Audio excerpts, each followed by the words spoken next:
జై పద్మశాలి, జై పద్మశాలి, జై పద్మశాలి, జై పద్మశాలి, జై మార్కండేయ, జై మార్కండేయ, జై మార్కండేయ, జై మార్కండేయ.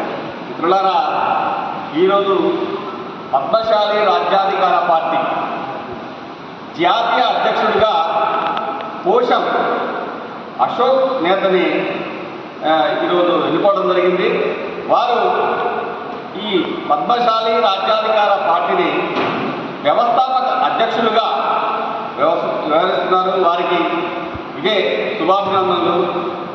Thank you Ashok garu.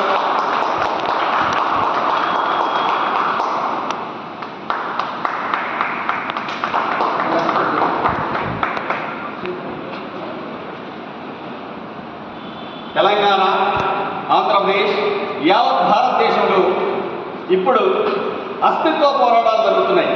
మరీ ముఖ్యంగా కులం అనివార్యం. ఈ దేశంలో కులం లేకుండా కార్యక్రమం జరిగే స్థితి లేని సందర్భం. పుట్టిన కాంచి మరణం వరకు సమాజంలో ప్రతి కార్యక్రమంలో కులం అనేది ఉంది. అయితే రాజ్యం కొందరు భోజ్యంగా మారిన నేపథ్యంలో సమాజంలో ఉన్నటువంటి వివిధ కులాలు సంఘర్షిస్తున్నాయి. నీవు రాజ్యాలకు పోవాలి.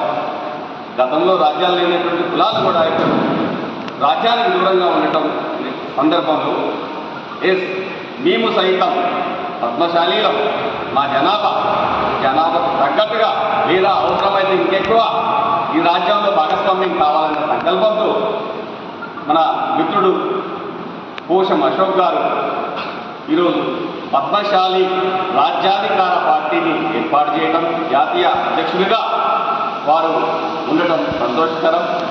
ఇది పద్మశాలి చైతన్యానికి, రాజకీయ చైతన్యానికి, ఉన్నత జీవితానికి, ఉన్నతమైనటువంటి పిల్లల విద్య, వైద్యం, ఆర్థిక సంపద ఇవన్నీ రాజ్యంతో ముడిపడి ఉన్నాయి. కాబట్టి అటువైపు వెళ్ళాలని, రాజ్యాధికారంలో వాళ్ళ భాగస్వామ్యం కావాలని, అదేవిధంగా రాజ్యాన్ని ఏలాలని కోరుకుంటూ ఈ అవకాశం మిత్రుడికి మరొకసారి ధన్యవాదాలు తెలియజేస్తున్నాను. శ్రీనివాస్ మాట్లాడు.